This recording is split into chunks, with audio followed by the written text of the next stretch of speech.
Are you sitting comfortably? Then we'll begin.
Update. Missiles and drones rained down this week on Ukrainian cities. Over 1,260 in just 7 days. A maternity hospital in Kharkiv, apartments in Kiev, cities battered while the world looked away. But it wasn't just a week of destruction. It was a week of invention, defiance, and decision.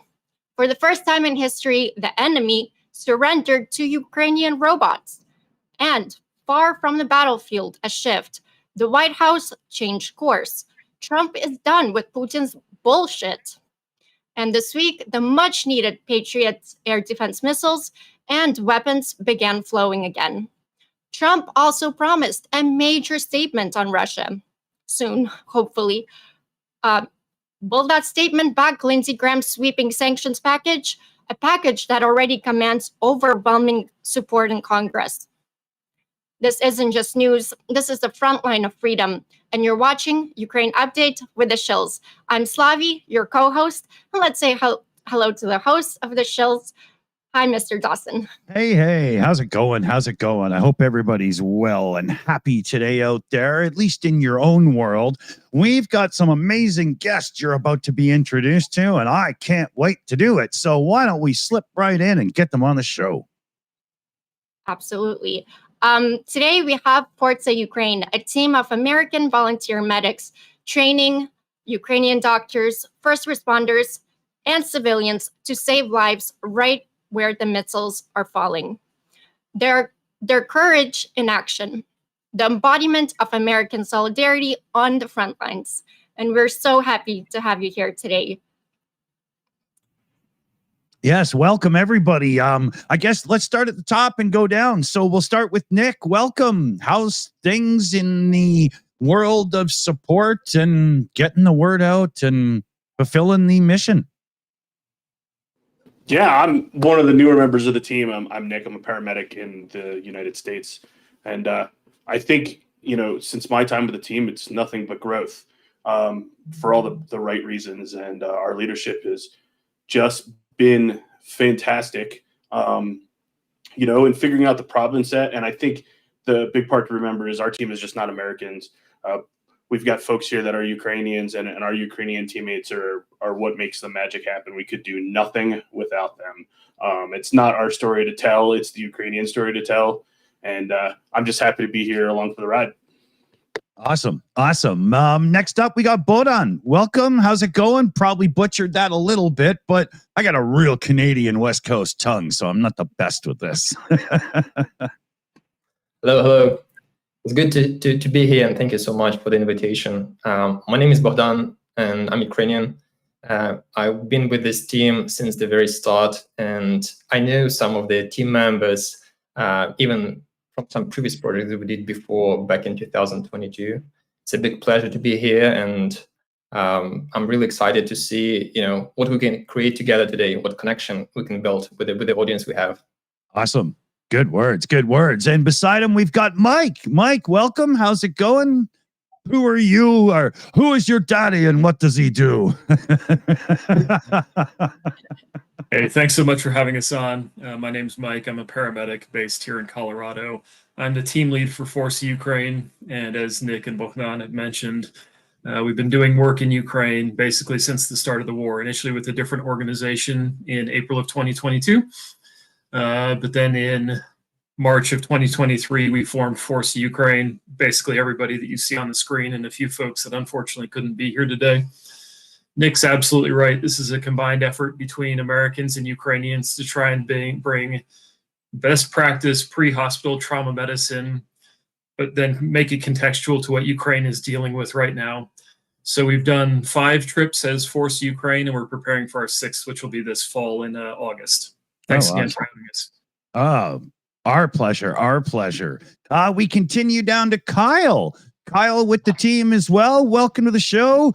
You know the drill by now, right? Yeah, thanks, Dick. Kyle, I'm an EMT in Colorado. Really appreciate the opportunity to be able to join y'all, and hopefully, as Bohdan says, connect with the audience that we're privileged to be able to speak with today, and hopefully share some of the good word that we're able to.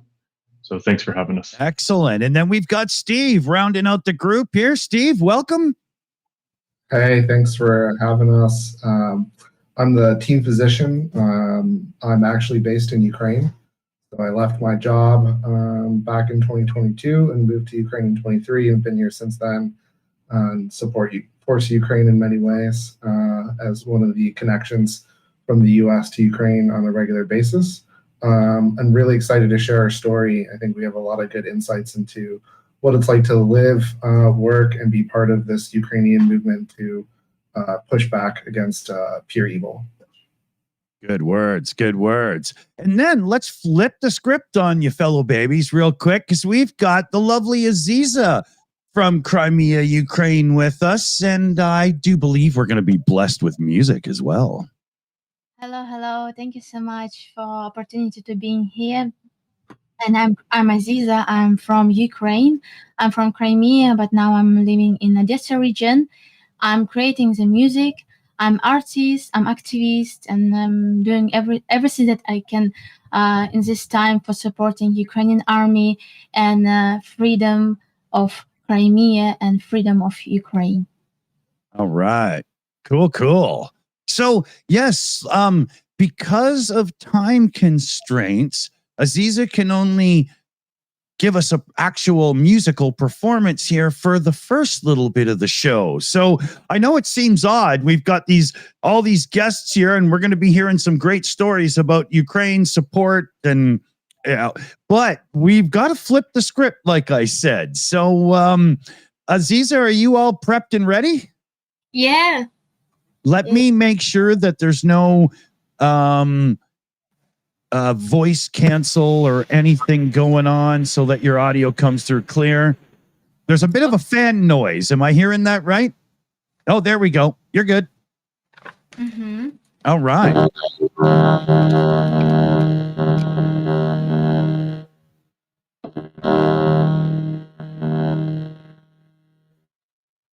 Freedom is a name, its name is Ukraine.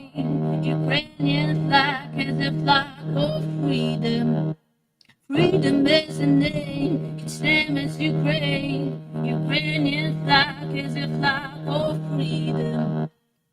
Через болото смерть бачить ворогу спину. Почує душа В'язницю думок початок зими. Freedom is a name, its name is Ukraine.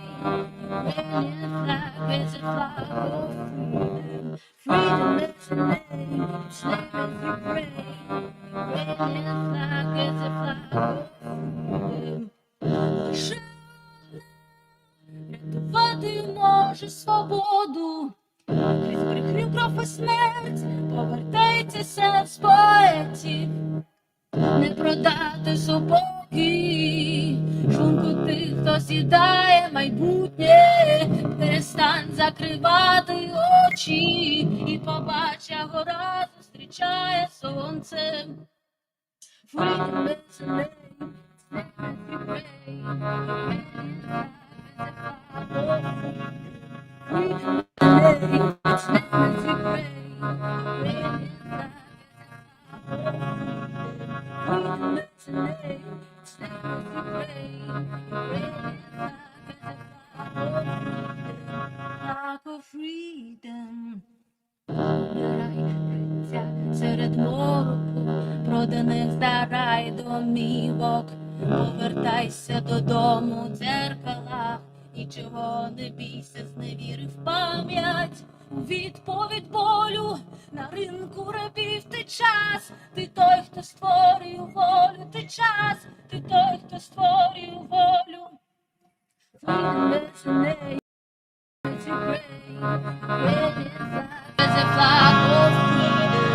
Freedom is a name, its name is Ukraine.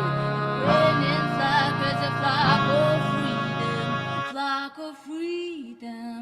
Ukraine, Ukraine.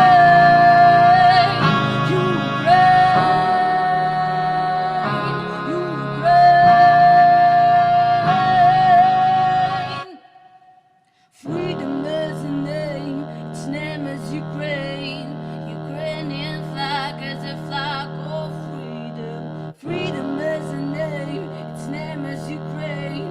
Ukrainian flag is a flag of freedom.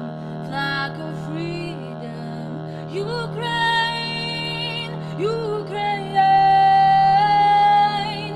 Ukraine, Ukraine. That was Wow. yeah, it's good. I'm literally impressed. It was just so beautiful. And I couldn't understand what they were saying. Wow.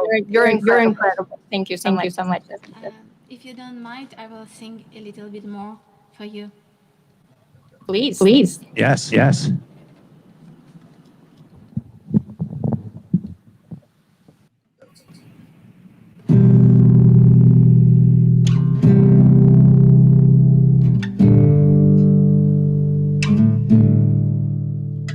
Gel beni saylay, gel kanatlarımda gizli, yüreğimde tapa. Yok ben esir de gelim, ben takdirme yenilgen ölüm sesi içinde doğdum, içinde doğdum. Yok, korku içinde şeyler haybolmaz, haybolmaz, haybolmaz, haybolmaz.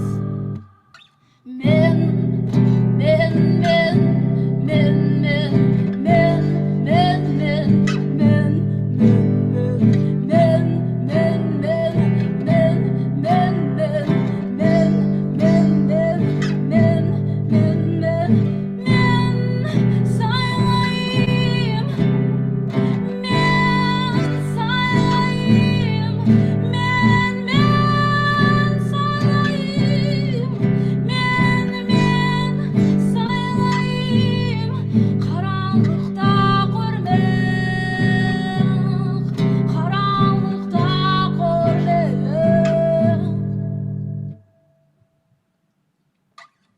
You are in my heart, you live like spring in my heart.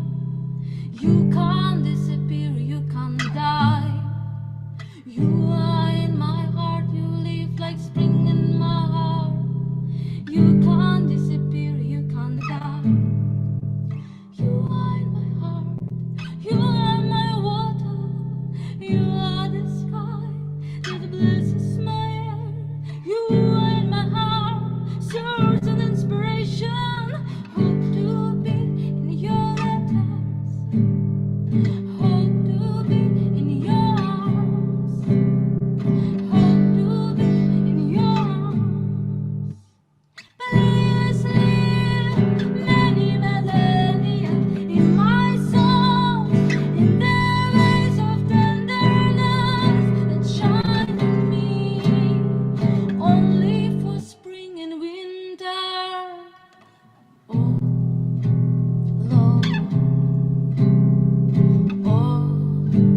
Awesome.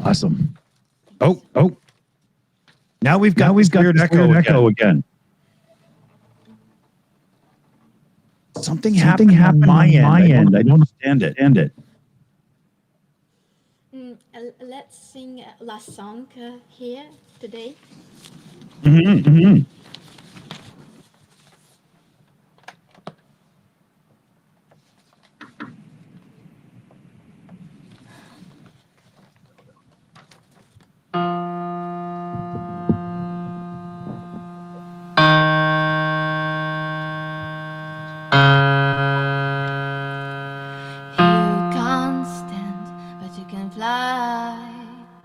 The water and the desert will be your world before you die. Believe me, you'll hear me. See you. You can't stand, but you can fly. The water and the desert will be your world before you die. Believe me, you'll hear me. See you. In front of the enemy, I'll never give up. You think you are better with your crown. This world will be great without it. This world will be great without it. Nature's blood will drain with its enemy's vein, with its tender love, with its tender love. You can't stand, but you can fly. The water and the desert will be your world before I'll die. Believe me, you'll hear me. See you. You can't stand, but you can fly. The water and the desert will be your world before you'll die. Believe me, you'll hear me. See you. You think this world belongs to you. Time belongs to the patriarch, but the greatest form is hidden in the destination, I met my shadow in my heart and strike. It wanted to kill the birds in the belly of creation, You can't stand, but you can fly. The water in the desert will be your world before I'll die. Believe me, you'll hear me. See you. You can't stand, but you can fly. The water in the desert will be your world before you'll die. Believe me, you'll hear me. See you. You think that I will be in the trap, and the God of my family died. I see the emptiness of your tears. My forest is in love with the desert. My forest is in love with the desert. My forest is in love with the desert. My forest is in love with the desert. You can't stand, but you can fly. The water in the desert will be your world before you'll die. Believe me, you'll hear me. See you. You can't stand, but you can fly. The water in the desert will be your world before I'll die. Believe me, see you. Stand with me like a musical note. The colony crumbles, slumps and falls. Baby, I need you, paradise, and the passion of this brave time. You can't stand, but you can fly. The water in the desert will be your world before I'll die. Believe me, you'll hear me. See you.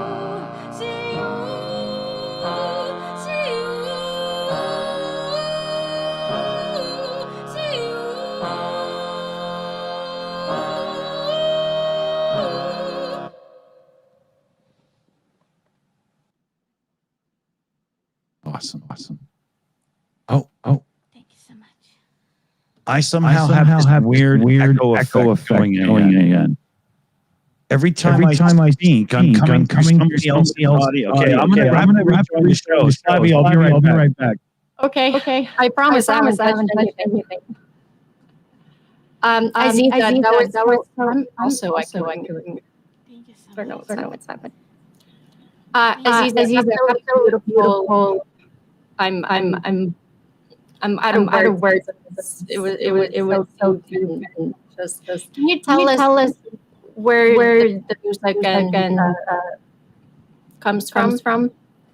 Like the sound, because they're very unique. It was a long history of my music and finding of my identity, because full-scale war changed a lot in my mind, because I'm from Crimea, and Russia occupied Crimea, like in 2014, and for Crimean Tatar war, and in general, a war began 11 years ago in Ukraine. But in some reason, during this years before the full-scale war, I saw that Russian culture is not guilty. Like we have like one person like Putin, who is a criminal, who is a crazy person. But after the war, I realized that it's more than one person. It's Russian culture and Russian people, and it's a great monster that has a lot of instruments. And before the full-scale war, I created songs in Crimean language, in Ukrainian language, but also in Russian language. And I spoke in Russian before. So after the full-scale war, I had a lot of changes in my mind, but like always, I like trip hop music. If you know such style, trip hop music, rock, metal, jazz music, so electronic music, and it's my sound. It's for me this type of style of music is of this time, the sound of my soul. I definitely help. God, again. Aziza doesn't echo, but we do. What the hell is going on? It might be part. I'm gonna switch us. Okay. Now, Slavi, say something. You're still echoing. Slavi, can you just rejoin my audio is going through your feed? Just rejoin the show. There's something going on. Okay. I don't quite understand.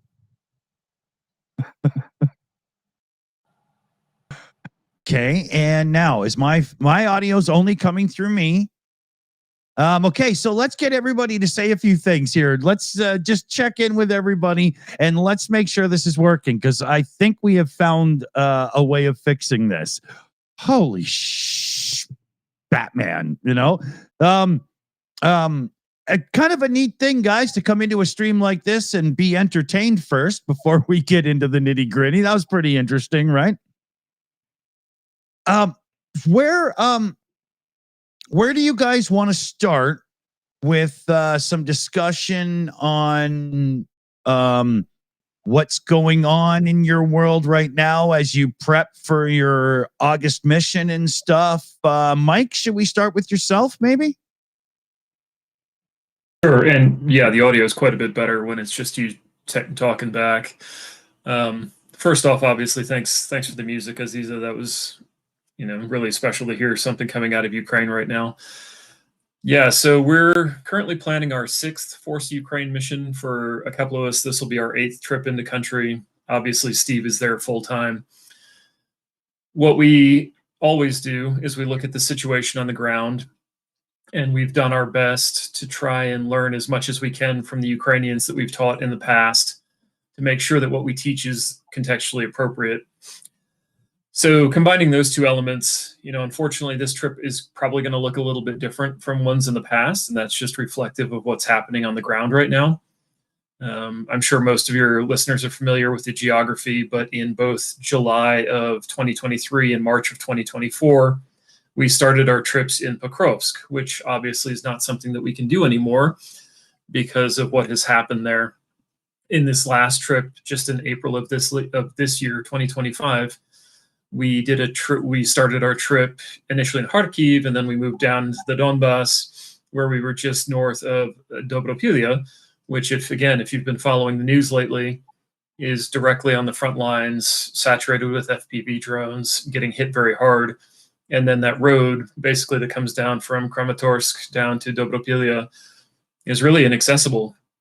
And so while we are preparing the next trip to come back and do the things that we do, which is to teach advanced pre-hospital trauma training, we're doing so with the acknowledgement and the realization that the situation on the ground in Ukraine continues to be very dynamic, continues to be one where we have to be very aware of what the drone threat is in particular. But as we were talking about before the show actually kicked off, and we saw last night in Lviv and in other places, even in the West, that the increase in the larger Shahed drones flying in, the missiles, just the volume of that is certainly going to impact the trip. That notwithstanding, our intent is to still put our team on the ground, obviously pair up with our incredible Ukrainian teammates who, as Nick said at the outset, are what make any of this possible for us to be able to do the work, and then provide the best training that we can over the course of about 6 weeks from the end of August until probably about middle of October. I should, as we continue here, jump in because on the Shills account, they got it right here. Today's fundraising, as we're always doing some here, is all for the Forca group. So right now, I can give a shout out here to Tyler Dowdy. There's a $40 direct donation in. So we'll shout that out. I think we've got, there we go, the applause. That whole thing with the echo, I was shutting down audio sources. I mean, I went to audio engineering school, and I'm pretty sure it wasn't on my end. The software just give up the ghost there. But so huge shout out to Tyler Dowdy. Thank you very much. Couple others I'll shout out quick here, and we'll hopefully get some more fundraising in as well. We got Johnny Nebregard in the chat there, gifting out or doing a super chat. Hello, Shills, Slava, Ukraini, Norwegian kroner there. Good one, too. Thanks, Johnny. Go with the Flow Farm comes in with a big thank you message. So hearts again. Where's the applause? There we go. Petra Olsen comes in with 269 Swedish kroners with love to Ukraine. And with love thou shall be sent. And then Johnny Negregard's coming in gifting out Shills memberships. All right. Thank you, Johnny. Very cool indeed. I think we're caught up there. Let me just double check. All right. So, I had a question that I was going to turn to one of your group with, and I lost it during all that fanfare and BS. I have a question. Please. Anyway, it says we're good now, right? Okay. Yes. Somehow it's fixed. So. Yeah. Is it Forza Ukraine or Forca Ukraine? This isn't the question. It's Forca. It's a Portuguese word. The Forca Foundation, of which we are a subsidiary, is basically, it was formed by one of my good friends, his grandfather, who was a Portuguese immigrant to the United States, who ended up being very successful in business. And then he wanted a philanthropic arm to give back to the community because he felt like he had benefited so much from his experience. If we could, just before we continue, I also wanted to add a huge thank you to everybody who donated. We are a completely nonprofit 501c3 based out of the States, and every single one of our trips has been done almost predominantly from small money donation in the $10 to $100 range. We do get a couple of grants, and we have a couple of larger organizations that support us. But generally speaking, I mean, one of the things that I think makes us a little bit special and unique is that no donation is too small, because we use that money and 100% of all donations go directly to operational costs. But we use most of that money to go directly to medical supplies. And about between a quarter and a third of our budget is dedicated to providing medical supplies that are then donated. But they're not just donated because of relationships that we have on the ground with, like, Dnipro Tourniquet, for example. If you give me a $13 donation, I take that $13 and I go to Dnipro Tourniquet and I buy a tourniquet. Not only do we buy that, we then put it in the hands of some of the best instructors that we have. And we take that tourniquet to the end user, and we teach them how to not just apply it properly, but to really know how to use the equipment. And so we do a knowledge and skills transfer with the equipment. And so there really is a direct line. with us and the team merely being a conduit for information. But for anybody who donates to us, there's a direct line from you in America or Sweden or wherever you're listening to this to the end user. And those end users are using this skill and these tools to save lives in Ukraine. Awesome. What are the biggest gaps in trauma care that you're seeing that desperately need more attention from international supporters? Good one. Hey, Steve, why don't you take this one since you've been on the ground the longest? Yeah. So since 2022, there's been a big evolution in tourniquet use. So there was a big push for tourniquets because we knew that they were life-saving and limb-saving throughout the past 10 or 15 years in war zones. However, in Ukraine, due to the prolonged evacuations because of mostly FPV drones making it difficult to get off the point of injury, there's a lot of complications related to tourniquet use. So tourniquets are being left on too long, or tourniquets aren't being appropriately removed, relocated, or converted to ways to save the limb. So they are saving lives, but at the cost of Ukrainian limbs. So starting in July of 23, Forca started teaching tourniquet replacement and relocation and trying to do conversion. This was ahead of any large-scale changes in the TCCC or the Tactical Combat Casualty Care guidelines. So we were on the ground, we were aware of the issue, and we started teaching it before it became mainstream. And that's the benefit of being here on the ground and working with the Ukrainians and being able to make these real-time changes. So this has been something that we've been working really hard at and really reinforcing. And we teach it not just at a combat medic level, but we teach this to all the soldiers that we train. So if a soldier is injured and they need to have the tourniquet either replaced, removed, or converted within 2 hours, they have that ability. They don't have to wait for the combat medic in 12 hours to say, sorry, you're going to lose your limb. And that's all they can do. So this is something we're trying to teach and empower Ukrainians to do at point of injury, just because they're not going to get off that front line as fast as they need to get to a combat medic or a physician who knows how to do this. So this is something we focus on quite a bit, and we actually spend a lot of time on, and we build this into all of our simulations. The second part is blood. The blood transfusions save lives, and so we're trying to push this as far forward as possible. It just becomes difficult because logistically it's difficult. How do you get blood from Dnipro, Kharkiv to the front line? So what we focus on training is walking blood bank. So people who are healthy and able to donate at point of injury, we've been really pushing forward and trying to get into the hands of the trained combat medics to be able to do this. So the big thing that we always talk about is you need to stop bleeding. You need to keep people warm. That's actually a big thing that people miss is hypothermia. So we preach the keeping people warm, and then they need to get blood.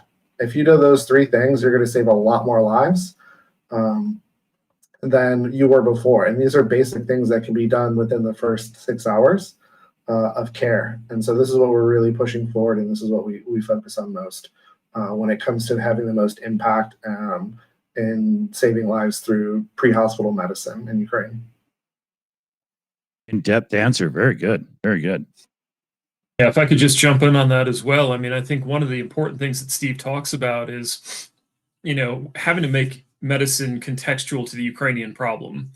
And one of the things that we've seen with U.S. combat medicine and NATO standards is that they're very much informed by the global war on terror and a very different conflict. And one of the things that we have tried extremely hard to do is modify what we teach and what we train, not just coming in and ramrodding, hey, this is how the U.S. does combat medicine, because that's not an effective solution in Ukraine.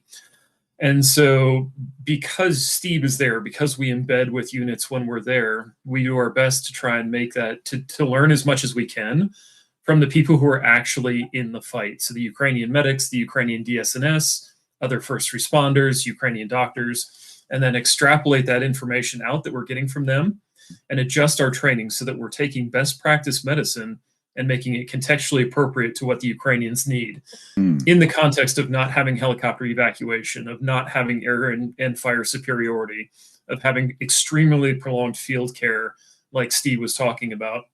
The drone threat, and not just the drone threat, but the mechanism of injury which that causes is significantly different than what we learned a lot of our trauma medicine on, which was predominantly, small arms fire, potentially a few IEDs, but generally speaking, a very different wound pattern that we're seeing in Ukraine. Extremely complex wounds, lots and lots of casualties. So we have to make that as appropriate as we can to the Ukrainian problem set. Yeah, I mean, you can't just steamroll in with ideas and methods and stuff that aren't going to fit the bill for the moment, right?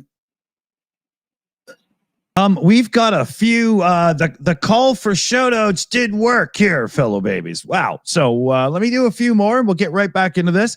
We've got Steve Walsh, big contributor around here, Steve Walsh, and he sends in $65. Direct donation to the pot today. Love it, Steve. Love it. Big shouts indeed. Every now and then when I'm hitting the sound effects doing this, I get this faint memory of that Kramer guy doing that Mad Money show from years ago, the stockbroker guy. Got to make sure I don't fall into that too much. And then Joshua Watkins comes in with a direct donation of $6.66. And that's going right into the pot as well. We got SSW Custom Sewing throwing in support as well with a direct donation. Huge shouts, guys. We've got Janice B in for $20. Direct donation through Ko-fi there. Slava, Ukraine. We've got Psychoblation and Silver Earth. Hey, they set me up with the painting that you see back there and a couple other things as well. Sorry, it's all we have right now. No sorries indeed. You guys are always on top of it. And then we got White Fishy One coming in with a $25 direct donation as well. As a father with a daughter in EMS, firefighter, paramedic, I deeply respect all the work you guys do. Slava, Ukraine.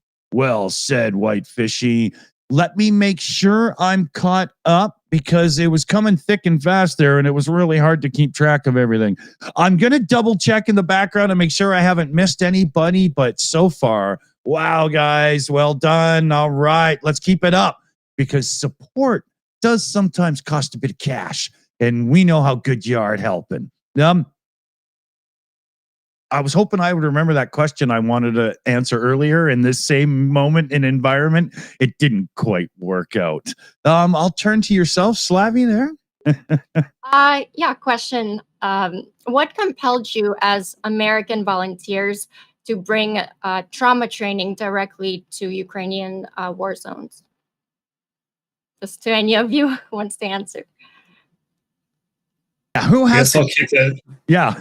Sorry. Yeah, I'll kick it off, and then I'll turn it over to the other guys because I really want to. We have our perspective, but obviously, guys who joined the team later have a lot to contribute and have joined kind of knowing what's going on.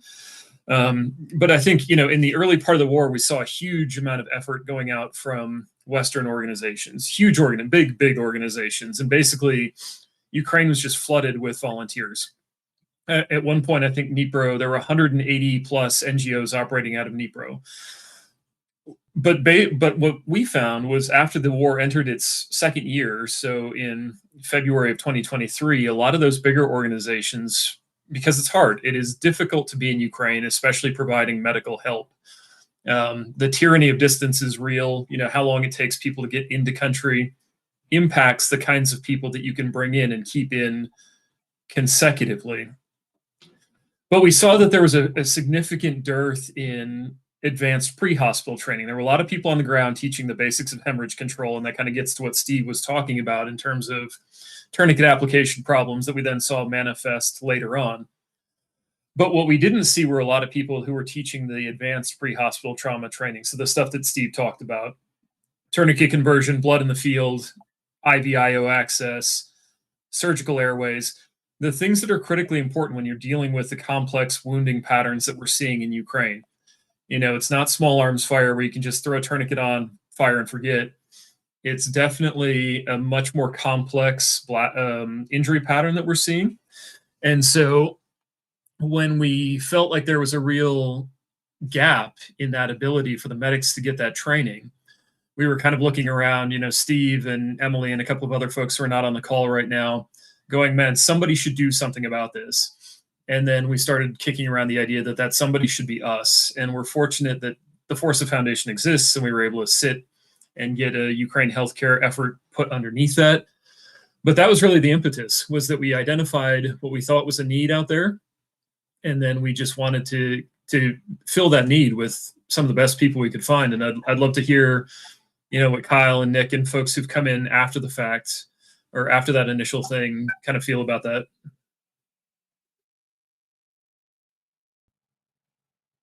Yeah, sure. I'll bite, Mike, because I think I was the latest of the joinees about 2 trips ago.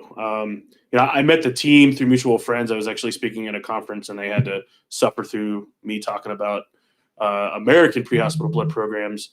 And I think, you know, they got into a spot where they needed some help, because our team is made of volunteers who have other jobs and other things going on. And so sometimes we have to shift, and they're like, hey, you want to do this thing and come over here? And had a, you know, that heartfelt conversation with my fiance, and having done overseas work before, you know, I missed it terribly. And it's easy to stay involved with this team. The leadership is fantastic. The mission is just a great thing. And then we have a variety of students, everyone from someone who's conscripted to folks who stepped up to volunteer with agencies that are doing medevac and stuff up there, who before the war, you know, were teachers and IT workers and all different types of things. And to be involved with that, where you get this light bulb like halfway through the course where everything starts coming together.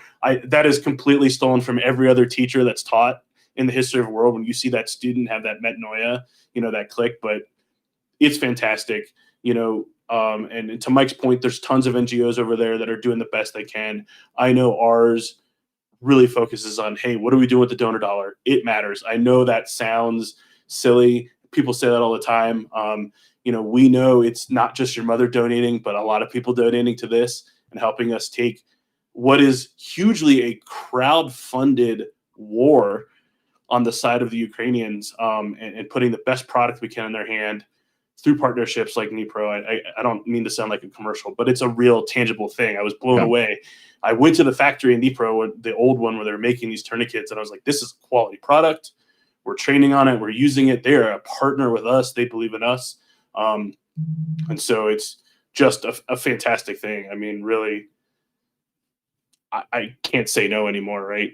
I'm hooked, and the Ukrainian people are nothing but receptive to us as American. It's been a great time.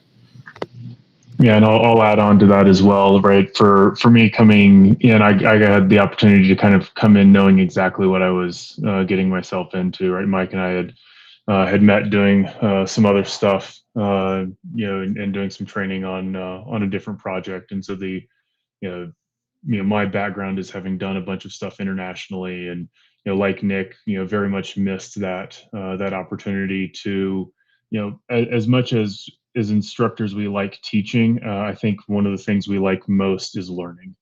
Right. And when you can find someone who has a different perspective, someone who's solved a problem a different way, someone who has an experience that's different than your own, and you get the ability to mash your knowledge and experience with the reality that they face on a daily basis, it really is some of the more moving moments you'll ever get in your life.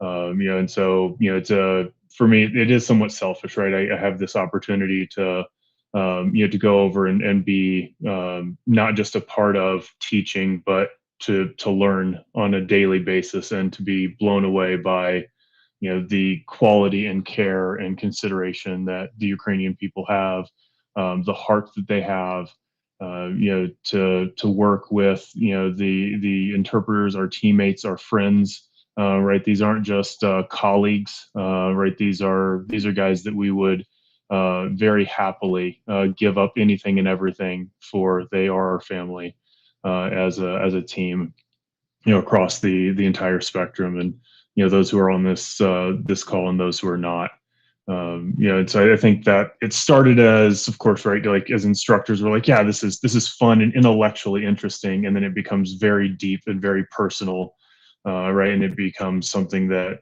it is an everyday piece. It doesn't matter if I'm in the States or somewhere else or in Ukraine, right? This is a part of what I think about and what I'm trying to make myself better to be a part of on a daily basis. Cool.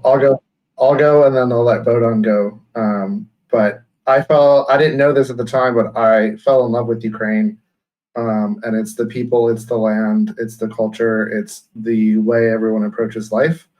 And I didn't know I would fit so well into that. But my initial thought when the big war was starting, I saw a huge injustice starting to happen, and part of me said I should go, and I listened. And I came, and like I said, I fell in love, not just with the work, but with the people. Like, Ukrainians are incredibly resilient, incredibly strong. They're pushing back against probably the most evil force that we've had to deal with in our lifetime. And what more of a privilege it is to be here to push back with them. And I think that's what we all do at the base of it. Yeah, we all are teachers. We've done work internationally, but we all have this shared passion that the injustices we see, we can actually do something about. And it's difficult work, but it is incredibly rewarding. And I know that the work we do, based on the feedback we get now, the work we do saves lives. And so, that, like Mike says, $13 for a tourniquet, that's $13 to save a life. You can't really get more value for your money than that. And so that's what really keeps me going, is that the impact we have as individuals is a lot more than we or even people can imagine having. And so we appreciate the support. We appreciate the Ukrainian people for being so open and welcoming to us, and literally bringing us into their homes and feeding us and making us part of their family is just an honor. And so this, to me, is a calling, and I'm glad I answered, because I met these great people. And then I will pass it to Bodon. He is one of my favorites. He and I are Stepan Bandera fans, and we're brothers in arms in this. Cool. Thank you, Stu. Yeah, it's a great question, and I was thinking, because I'm probably here the only one who was not kind of coming to Ukraine. I was just created here in Ukraine by God. So my decision here was very simple. I work with quite a few teams in the field of medicine since the beginning of the big war, 2022, and I've experienced all the different kind of things that international organizations were trying to achieve here in Ukraine. And it was so easy for me just to connect with Forca, and at the time, even not Forca, but some members that actually founded Forca, because how much they put into the work, how much they put into actually caring about the training and being here, not just a person who is just, went abroad and decided to do something that they usually do at their regular job as a paramedic or a doctor. They came here because they deeply concerned that, what the hell is happening right now. It's been happening for more than 3 years on a big scale, and now more than 10 years since 2014, where Russia seized Crimea and other parts of Ukraine.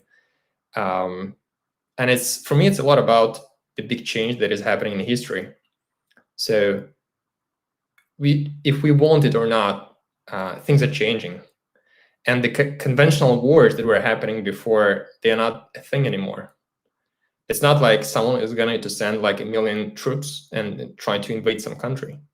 Right. It's so much more sneaky wars that we have right now. It's a hybrid war with all the misinformation, all the lies, all the manipulations, the bots using all the platforms just to get into your brain and to convince that this is the truth, and you should accept that, while they're doing other things that they are doing.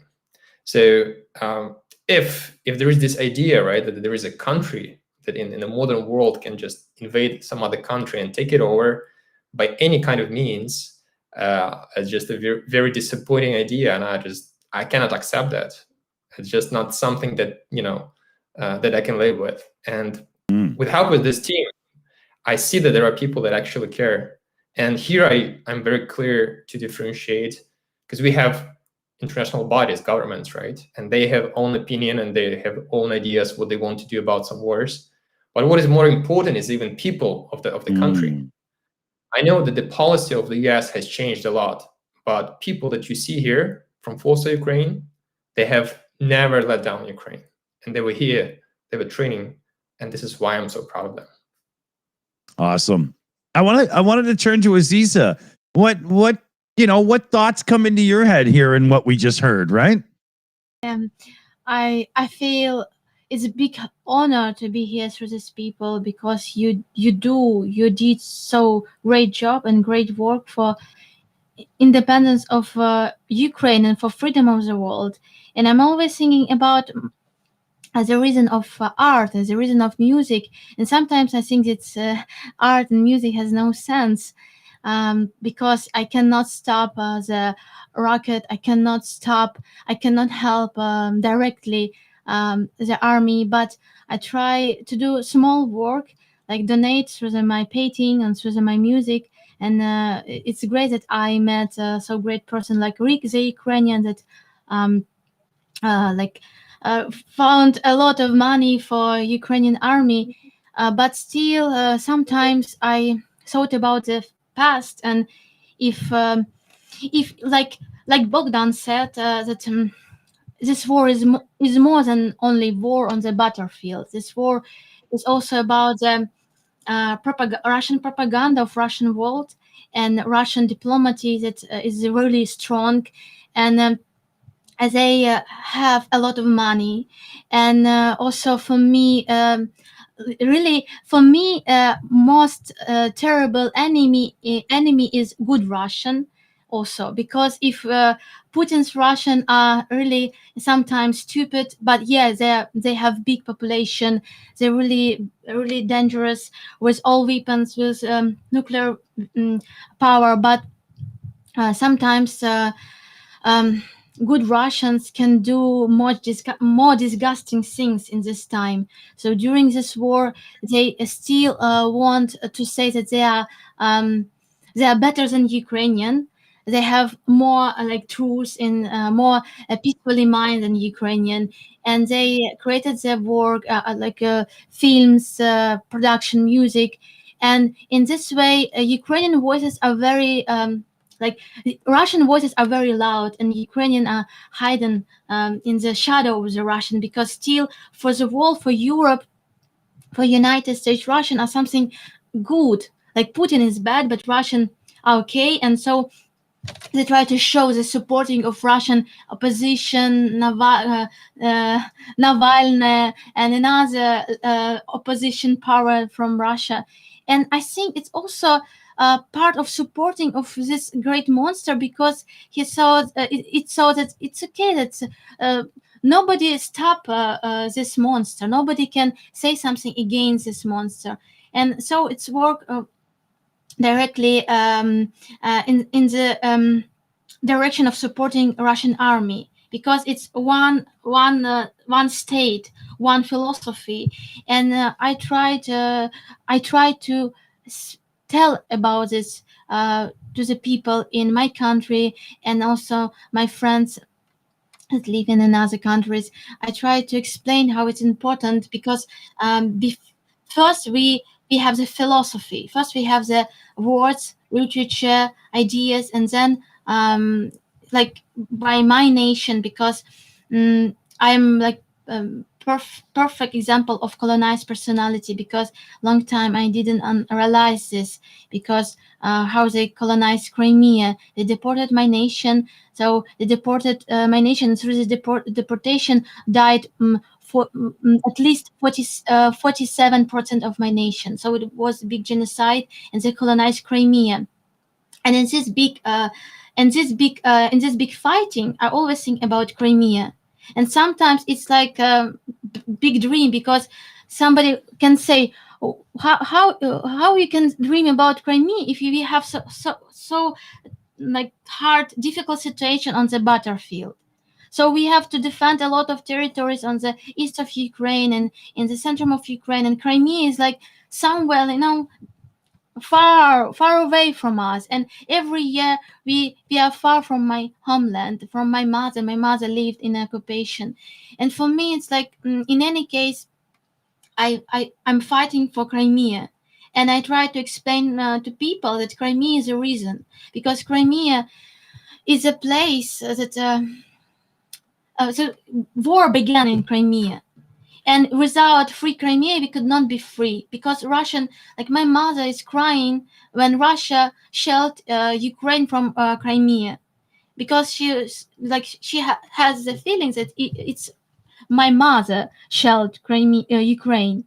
And so if Russian will have this territory, we will never be free, and also we will never see the justice. So, but I realize that it's all about the Ukrainian army, and sometimes somebody asks me, "Are you ready to join army to fight for the Crimea?" Because it's all about the people. Because for Ukraine, people are most important thing, and our soldiers, really, for me, our soldiers are best soldiers of NATO. And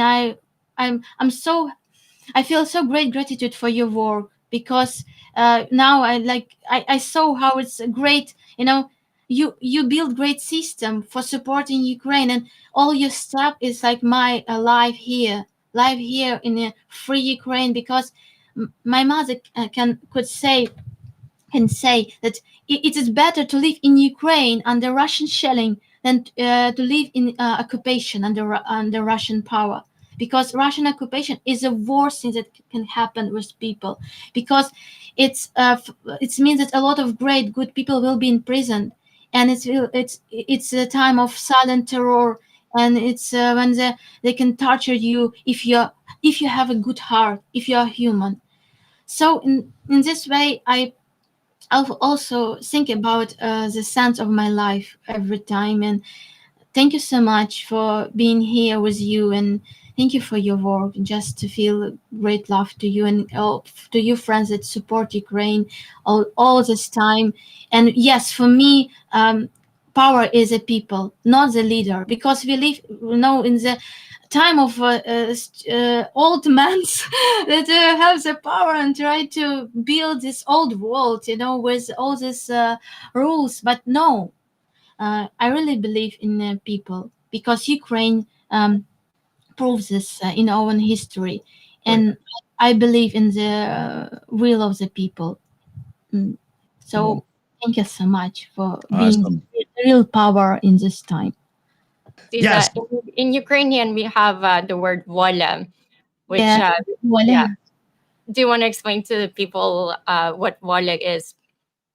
Like vola, it's more than freedom, because freedom is like svoboda. We also have this word svoboda. Vola, it's like real inside of you great wish for changes, that you can have responsibility. Because freedom is when you have responsibility, not when you can, like Russians so think that freedom is when you can do everything what you want, kill the people, torture the people, steal everything. It's a freedom for Russian, but not freedom to have responsibility, make decision, make election in your life. No, for Russian, freedom is when you can kill, steal, and do everything what you want.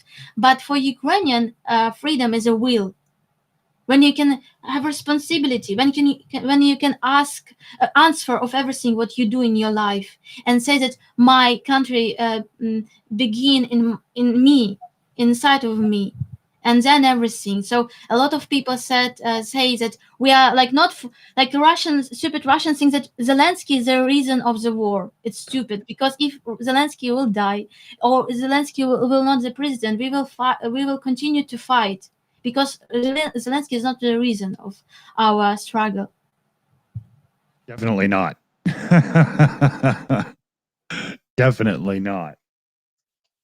We have a message here from It Wasn't Me in the chat. Huge thanks to the Forca team and to the viewers, and of course, Aziza for her lovely music in the beginning as well. And we got to get that one in before it got lost in the shuffle.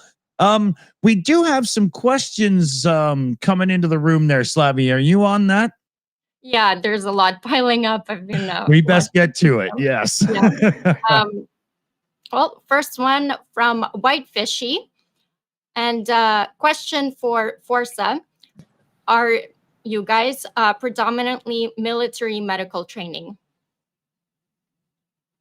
Any one of you can answer. Like, is that who we train predominantly? Is that the question? I do not make up these questions. Are they predominantly military medical training? Sure. Yeah. So, I mean, I'd like Steve to talk about one of the other efforts that we just launched recently. But yes, we do a lot of military training. I know that that's always been a gray area for, NGOs and humanitarians on the ground. But if we look at the reality of the system right now, it's the military that are going into a lot of the occupied areas. There is no civilian infrastructure in the Donbass, for example, and in other places. So if you look at the people who are actually doing the civilian evacuations, the Kazovacs, the medevacs, the preponderance of that is the military. That said, we have also spent time training the DS&S, so the first responder system. We've spent time in hospitals because, as you know, a lot of these hospitals are absorbing a patient population that is not what they are designed to do. For example, we spent a lot of time teaching trauma training to an oncology hospital because they're suddenly absorbing patients that are coming in from missile strikes and drone strikes, and they're not necessarily trauma trained. And we've also trained medical students, and we have trained civilians. And I'll let Steve talk about our most recent effort to train Ukrainian school kids as well. Yeah, so we spent 5 weeks training high school students in how to stop the bleed. So that involved teaching tourniquets, wound packing, compression dressings. We were teaching primarily 12 to 16-year-olds because this is the reality of Ukrainian teenage world. Schools are shelled, schools are struck, playgrounds are struck. So this is something that they actually expect to use. That was one of the surprising questions we got feedback from on them, is that, on a scale of 1 to 10, how likely are you to use this in real life? The average was 7.5. Can you imagine thinking that this is a needed skill at the age of 15? Wow. So we were fortunate enough to actually be able to provide this to almost 1,400 students at a cost of about $11 per student trained. So not only do we get this knowledge out there and we get them to practice, but we do it very efficiently so that we're able to train as many people as we can. So this was done in Dnipro, this was done in Kyiv, and it involved, Bohdan was one of our trainers for this, myself, and then our other Ukrainian teammates as well were also training. And so this also speaks to the other thing that we do is the people we train aren't just helping others, they're going on to train other people. So our knowledge transfer isn't just to the end user, they're on to other teachers. So these are people that are going on to teach others. And so we call this force multiplying. This is a big part of our work as well. And so that is how we kind of keep spreading everything that we do. I think just a really quick story, one of the people we trained during our first mission, I had actually trained on the first time I came to Ukraine. And she said after that first training, she actually became a trainer herself because she understood the importance of being able to pass this information along. And so this is something I'm really proud about that we also focus on, is just developing others, including our teammates, to be trainers as well. Cool. There's a lot of sentiment about the appreciation for the depth of answers that people are receiving from yourselves today. So, that's a thing that the viewers very much like, and maybe it's going to result in more donations. Back to Slavy, because I'm sure we've got a bunch. Yes, we have a bunch to get through, and I know I have a bunch of questions for you guys. But next question is from our very own Annette, and it's, do you recruit people that have medical training only, or do you teach the skills to people who don't have a healthcare background? I can take this if that's okay, Mike. Cool.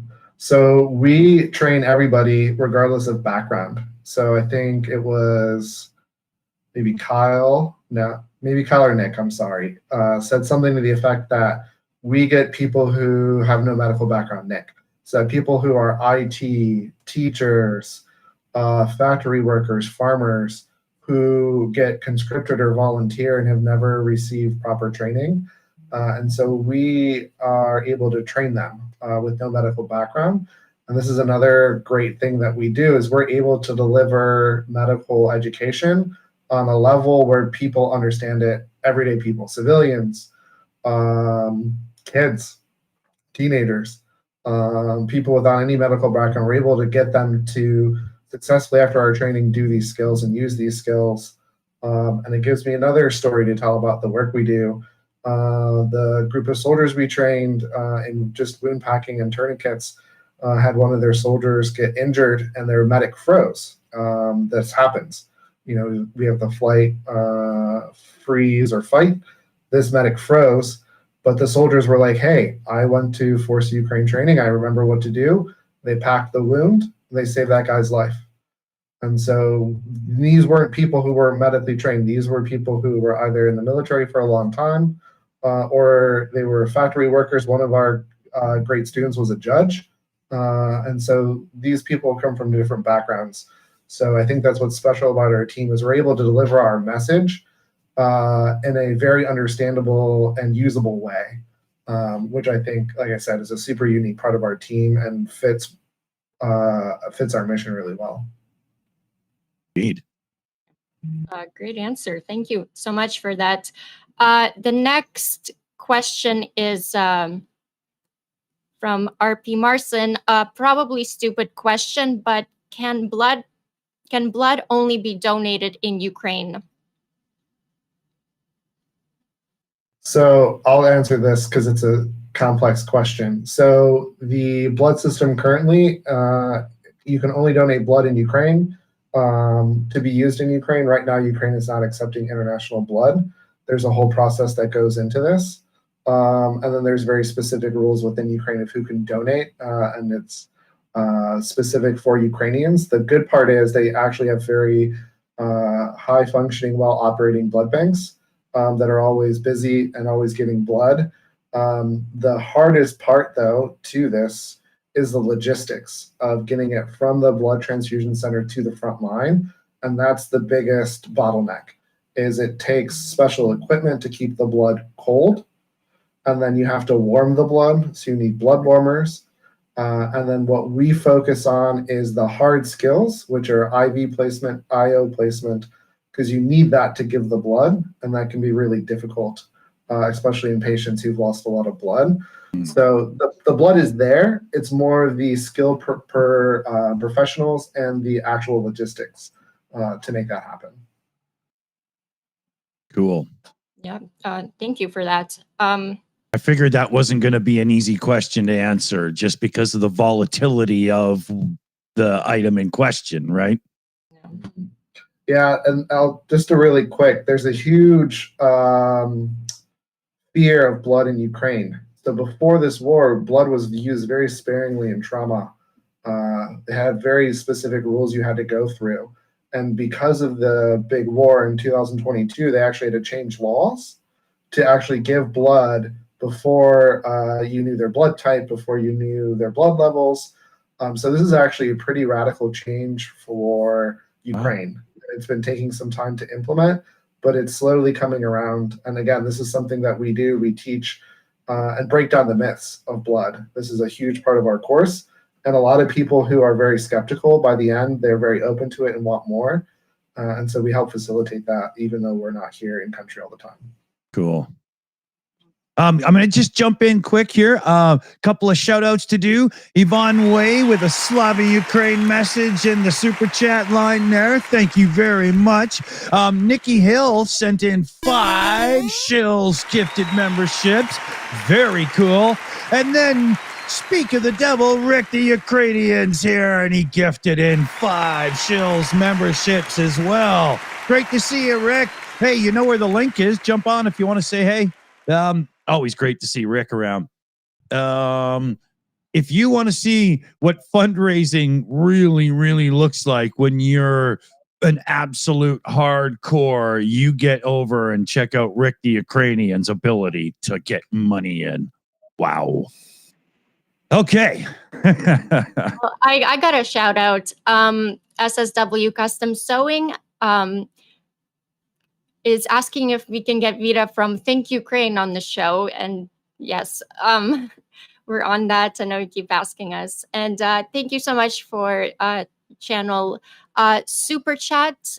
And it's he's saying the West Coast is the best coast. Support Ukraine. Well said. Oh, I like it. There's another one, Ukrainian Jenny Meats, that I want to get a hold of to get on the channel to chat with us. She's got some really good interview stuff going on her channel too. Okay, yes, I'll get out of the way because questions be a flying. I mean, you guys answer so well, so that's why we're trying to get through the questions, because it's so much information and it's very, very interesting. Next question is from Duncan Stewart, and it's, is the pelvic tourniquet available for leg wounds?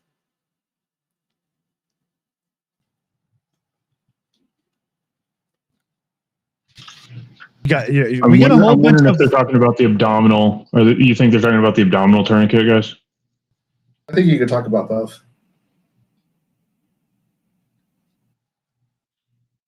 If you want to, Kyle, you can take this. Yeah. But you can talk about both. Yeah, you're talking about the pelvic binder or the, yeah. I mean, yeah, for leg wounds, the short version is, right, anything that has a strap, a windlass, and the ability to capture the windlass can become a tourniquet. Right, the commercially made pelvic binders and abdominal junctional tourniquets are not intended for use on the leg. That's not what they were made for. That's not where they're supposed to be used. Could you improvise it into being able to be used for one if you didn't have anything else? Probably. And I think that's one of the things that as an organization we try not to give hard and fast, like this is the rule and there is no other way to think through this problem. But basically, as long as you can get your casualty in that wagon, the wagon has the ability to autonomously navigate back to a safer location. And what this is doing is it now negates the need for other people to run out to that casualty. It's a fascinating technology. It's something that's absolutely used. But one of the things that's critical to remember is that the scope of this problem is so great. The volume of casualties is so great that until we can figure out how to mitigate those things, we're going to continue to have issues with how many casualties actually can get back to definitive care. I'm going to jump on that really quick. It's the scalability that Mike was talking to. You have a 1,200 kilometer long front line.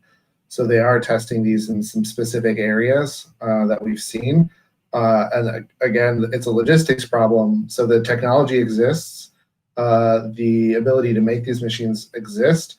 It's just they need more money. They need more funding to make this more mainstream and to make it more effective. But yeah, this is one of the things that will help save lives and reduce the secondary injuries from trying to evacuate people. So it's coming. It just, Ukraine needs more money, and I hope that's coming from the US soon. Yeah, definitely. Here's to a huge hope. Yes. Okay. Yeah. Anybody? Aid hopefully next week. Yeah. If anybody was watching there and noticed that all hell broke loose, I think we're back and proper now. My home internet literally reset. And so we were gone for a minute. I don't know how many people even noticed, but we'll see what we can do to get things back.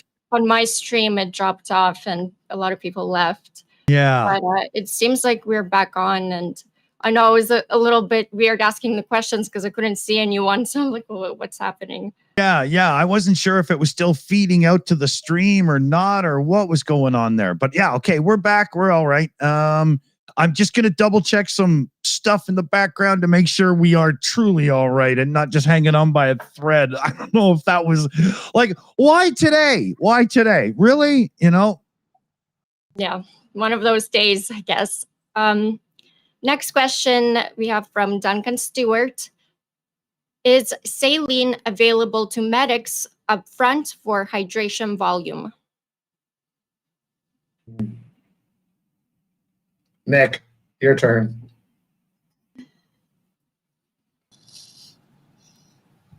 Oh, I can't hear you, Nick. It helps to unmute Nick.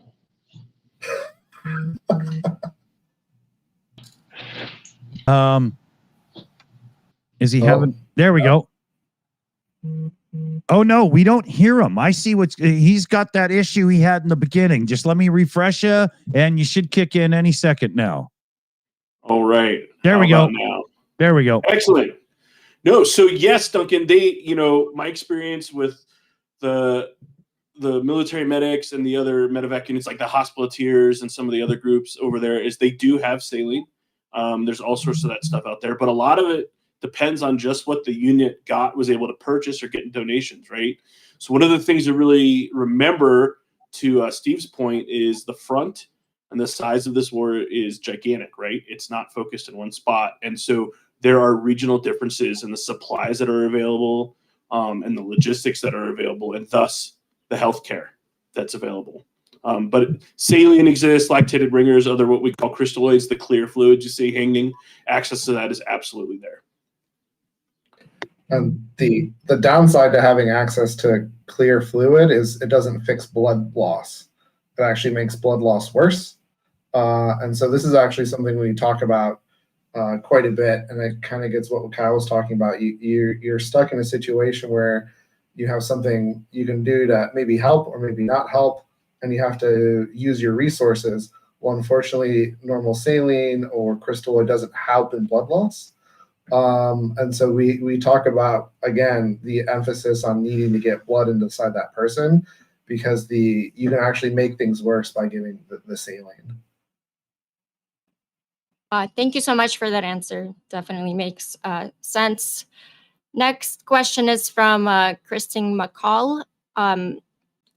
Question for the panel. What things have you learned from Ukraine that the US could do better? Great question, by the way.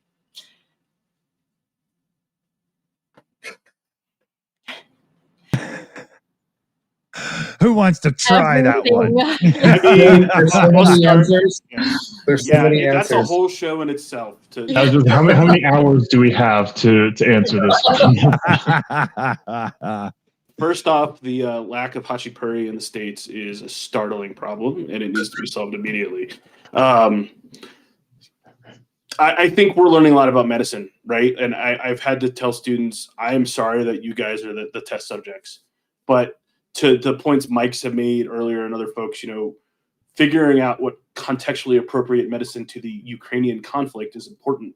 The wars that America learned T-Tricine are different, and the wars that America and other allies likely will experience in the future are not the wars that we fought in the desert.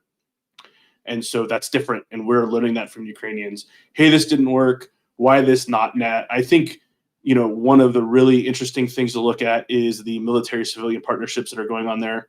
That's changing how war is fought. To everyone's point we've talked about, hey, these folks I taught IT stuff, and I was an outdoor recreation teacher, and now I'm on the front lines in an ambulance because that's what I needed to do for my country. And so that changes how you think about military or combat medicine is applied, right? Like that's not the American experience. So there's tons to learn. I think there's also tons, you talk about culture. You look at the pride of a Ukrainian, regardless of their background or anything like that. And they're like, I'm here for Ukraine. And I think America right now is a very decisive place. Identity politics are a thing, and learning how to work through them and still recognize the individual, but come together for a big problem and make your country better is definitely something America can learn outside of the tactical or medicine world. Thank you so much for that answer. Just to follow up, is there similarities between Ukrainians and Americans? And if there are, could you tell us what these things are? Kind of, this one's for the unity. Good one. Bogdan, take this one. All right. So I've met so many people from US, and these guys are not exception, and they taught me definitely quite a few things there. And I'm not talking only about medicine. I'm talking about being a person who really is there and who does what they believe in. So we definitely have many things in common with Americans. And the more people like these amazing folks are coming or maybe trying to find some other means to support horrible things like war, we find these links in the moments like that. And this is something really special, and this is something that you cannot put like a country, on top of that, or kind of trying to divide by the continent or something. It's something that is very human in Americans, I would say, and I find it very often with people I work with and some other guys that I've known as a part of our other organizations. So definitely many things are in common, and I'm really excited to meet even more Americans that are there, and they show a really amazing part of them, and they show that they are there, they care, and they do something about it. Just no red hats with white lettering on them. All right. Yeah, if Bogdan's done, I'd like to jump in on that, because I think one of our friends who is unfortunately not on this call, Finch, says it the best. He says, Ukraine right now is fighting for concepts and ideals that Americans have held to be self-evident for nearly 250 years, right? So these ideas of independence and freedom of tyranny are things that Americans used to take, well, we do take for granted, but Ukraine is truly the ones who are fighting for this right now, for again, this freedom of oppression.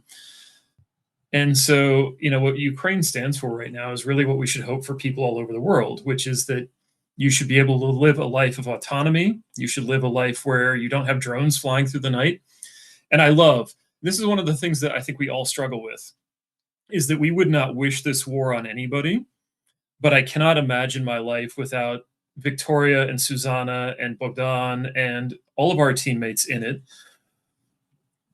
And at the same token, I wish that they could all go back to the lives that they had before the war started, because at the end of the day, I'm pretty sure Bogdan would rather be doing that and living in peace and freedom than doing what he's doing now, which is, something where we ask and he willingly comes with us to teach medical training to people who are in trenches where they don't want to be, treating injuries that they don't want to see, and, going to be scarred physically, mentally, psychologically from this for the rest of their lives. And so, I think the thing that we all need to remember about Ukraine is that they are the ones who are actually doing the things that we all believe we should have as humans that reside on this earth together.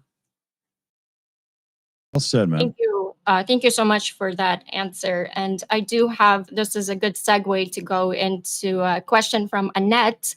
And she's asking, do you provide any psychological support for those soldiers affected with PTSD? And if there is support for international volunteers with PTSD, there is a very big need.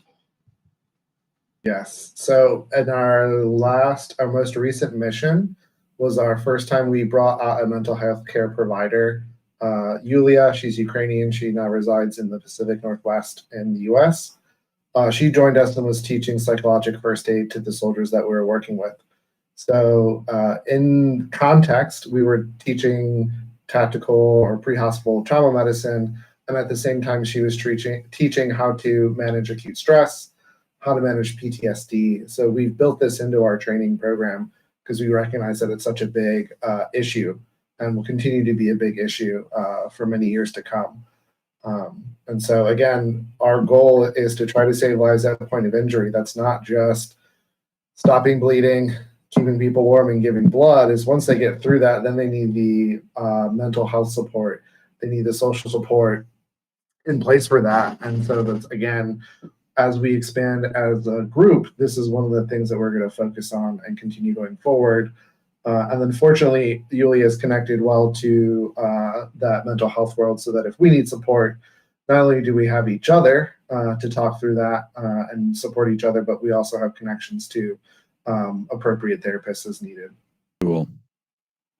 Yeah, because that's going to go both ways. It's not just helping others. It's you guys got to get through it too, right? Mm-hmm. Yeah, and one of the things that we, sorry, Steve, go ahead. No, you go ahead, Mike. You got this. Well, I mean, I think internally, Steve talks about it, but one of the things that we did learn coming out of the American experience was that PTSD and things like that were more often seen in larger organizations where there was not a more familial atmosphere. Whereas if we looked at that and compared it to smaller units, special operations units, for example, there were less lingering issues because there was this feeling that people could talk to each other in a way that mattered. And so one of the things that we've prioritized right from the very beginning with our team is that feeling of we are in this together. We are a small unit that is deeply, deeply intertwined once we're in the field. But then the necessities for things like psychological check-ins, making sure everybody's good, and then the follow-up. I mean, even though we as the US-based team, if you will, is only in country a couple of times a year, we're in daily communications with the members of our team that are not, that are still in Ukraine. And that is something that keeps us cohesive and ensures that we're constantly checking in on each other, such that we are also making sure that, and as the team lead, I think one of the important things for me is that my number one priority for everybody is that I have to navigate them through physically, emotionally, and psychologically intact. And that's during the mission, and obviously that's a lot of post-mission stuff as well. But it's always been at the forefront of what we do as a team. And I'm really proud that we do focus so much on that because it is important. Cool. Absolutely. Thank you so much for that answer. I'm gonna jump in quick, Slavi, with a couple of shout outs here. Get ourselves caught up. We've got Joe Medley came in with a $20 direct Ko-fi donation there. Bless you all for your courage and conviction. Good words, Joe. Love it. Thank you for helping them as well. Karen Hensman comes in with a direct donation on Ko-fi as well for the Forca Foundation. Slava Ukraine. Hero Slava. Good words. And then Kaltenberg just came in with a $50 direct donation for Forca. Keep up the good work. All right. I think we got to get the old boom boom fun sound in for that as well. Yeah. And I think I'm caught up on there because I know I did Rick sent in. Did I announce that Rick gave us 5 Shills memberships and Nikki Hill? If I didn't, hell, we'll do it again. And I think we are caught up there. Yeah. All right. I can be quiet again. Back to questions. We have a couple more to go from the audience. Sarah is asking, do Forca buy all their equipment, supplies in Ukraine?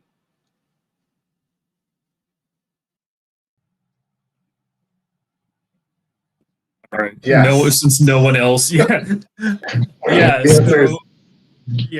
So, I mean, the true answer is we get as much from Ukraine as we can. Now, there are a couple of things that are still, one of the requests we get a lot are for individual first aid kits, which come with a number of things that, unfortunately, they are just easier to still get in the US, and we know that we can get them here. But generally speaking, our goal is kind of threefold. We want to get as much as we can from Ukraine because that, one, supports the local economy, which is a critical piece of what's happening in Ukraine. 2, it makes our donor dollars go a lot farther. As we talked about, the Dnipro tourniquet costs $13, and in the opinion of this team and some other folks, it is the premier tourniquet on the market. Now, if you compare that to the closest analog in the States, it'll cost somewhere between 2 and 3 times as much. So for a third of the price, or for the same price, I can get 2 to 3 times the number of supplies that I need, which then means 2 to 3 times more people get those supplies.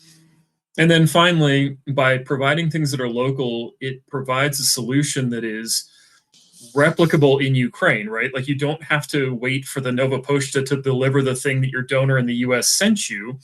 I can tell you, or I can tell the unit, hey, this is where we got this tourniquet. You can go to this person and get as many as you need for your unit, and you can get them right away because they're used in Ukraine. So long answer, yes, we try and get as much as we can within Ukraine. It also saves, and every one of the people on this call can talk about the fun that we have with the Ukrainian farmers carry, which is carrying everything across the Shem train station platform and then schlepping it by hand from point to point. So the less we have to do of that is fantastic. But in reality, we want to support Ukraine as much as possible. And it's not just with the medical training, but it's literally putting money, our donor money, as far as it can go to support the Ukrainian economy.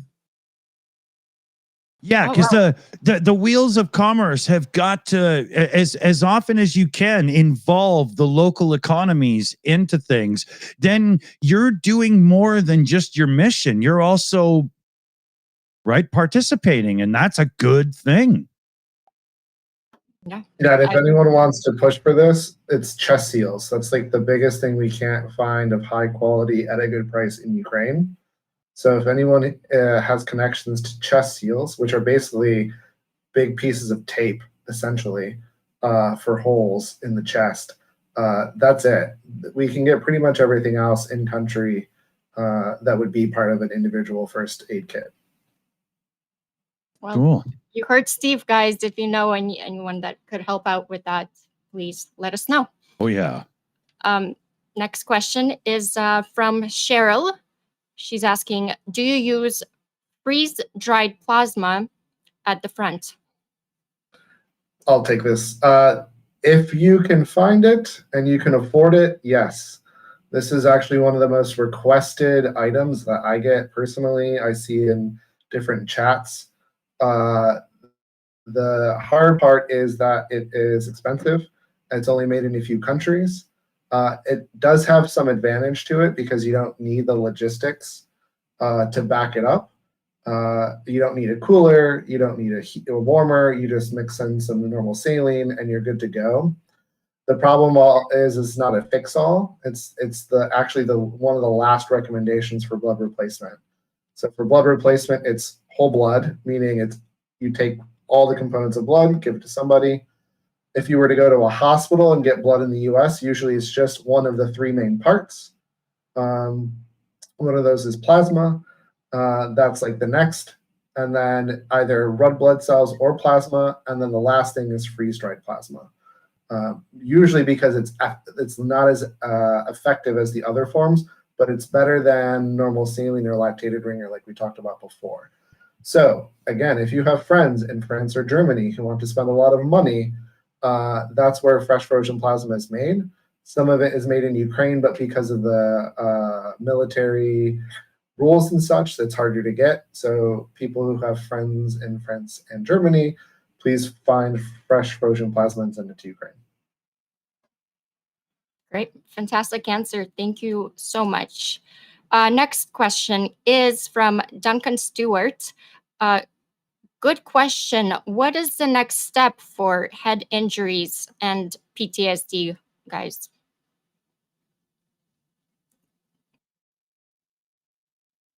That's a good question. The PTSD part is very multi-layered and very difficult in Ukraine. It was difficult in the US too.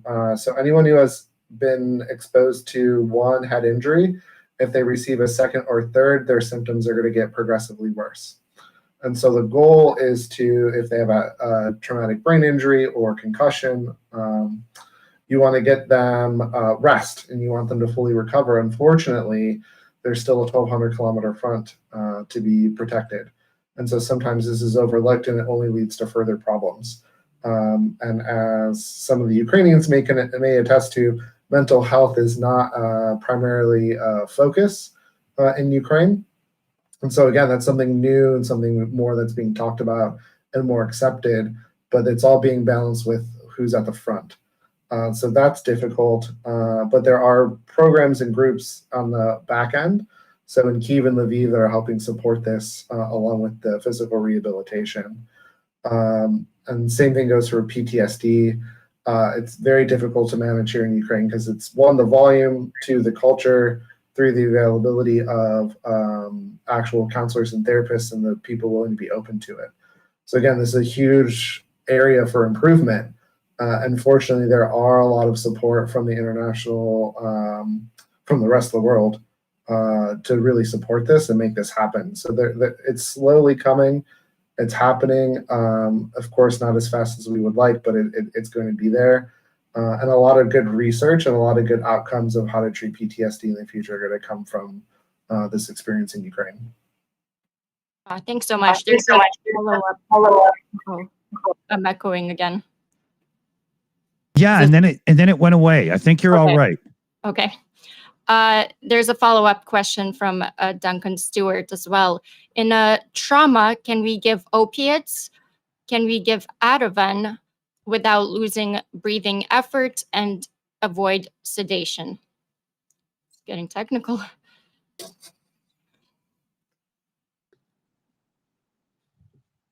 I mean, I could talk about this for hours. Yeah. So the choice. So there's I'll give the simple answer and the more complex answer. The simple answer is kind of yes. The more complex answer is there's better medications like ketamine that are keep people breathing and keep their blood pressure up. Morphine is not suggested. There's another morphine-like medication called fentanyl that can be somewhat helpful. From a Ukrainian perspective, there are many different drugs here in Ukraine that do not exist in the US for various reasons. So there's quite a bit of drugs that people will get if they get any drugs at all. And this is another thing that I see that could be improved along Ukrainian healthcare is the addressing pain. A lot of people are told to basically grin and bear it. So you're in pain, you deal with it. And they do. However, this adds to PTSD. This adds to difficulty of treating a patient who may be combative because they're in a lot of pain. However, there is a big push for ketamine to be used. And again, there's a huge need for this. This is one of the most requested medications I see for get is ketamine. Next is fentanyl, and then some of the nausea medications. They do exist and they're being pushed. However, again, you have a 1,200 kilometer front, 650 miles for people who are in America who don't know how to convert. That's a huge, huge, huge front line. And so it's very difficult to cover all that area. So yes, that's the simple answer, and then the more detailed answer. Well, maybe if Elon Musk quit doing all the ketamine, maybe show up in Ukraine. Yes, that's a good one. Oh, that was funny. Oh, should we? Here, I'll hit it. I'll hit the gag just for the shits and giggles of the moment. The chainsaw for bureaucracy.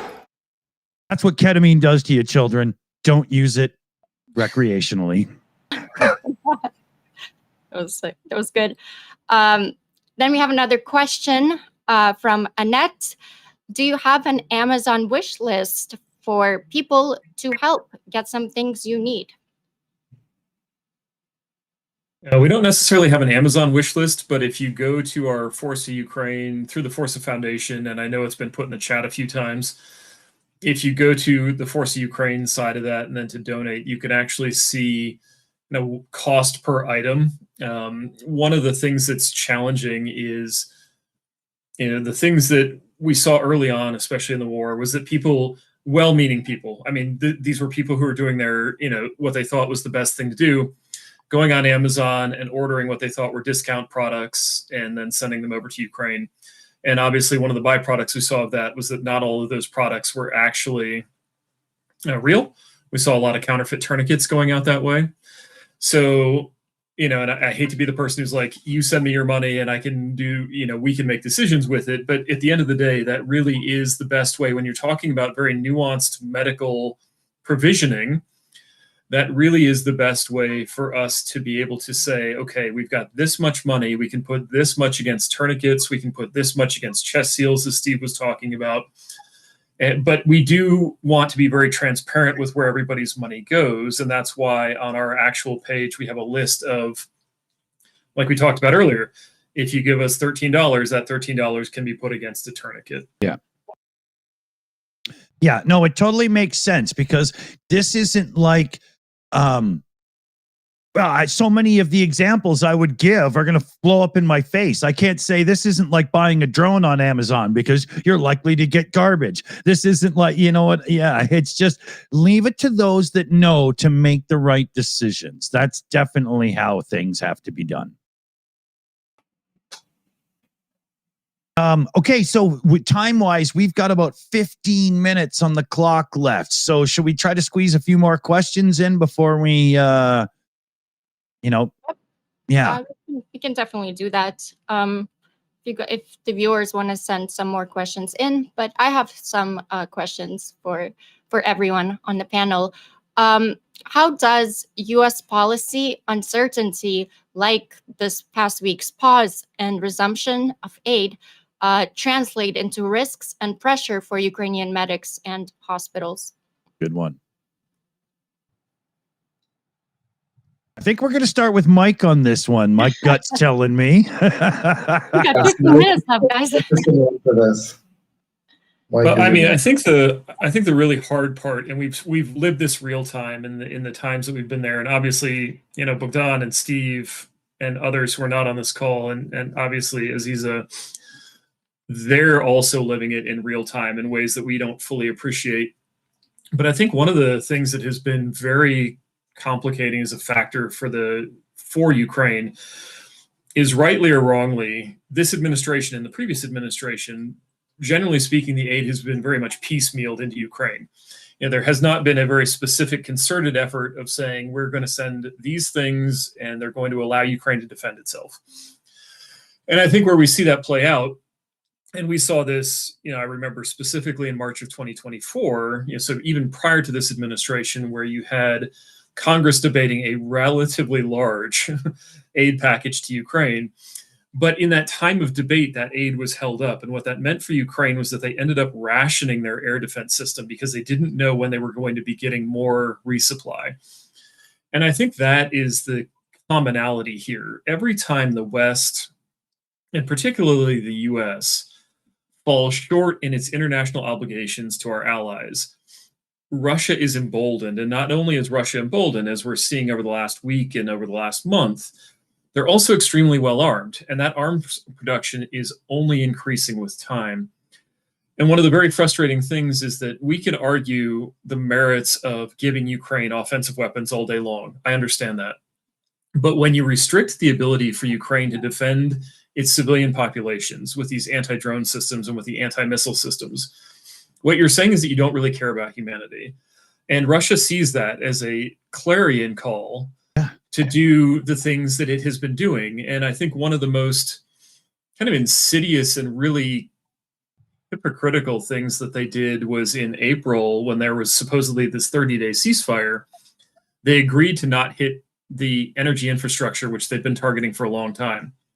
But consequently, what they did was they put a bunch of drones into people's apartment buildings and into places like playgrounds and just restaurants and stuff like that.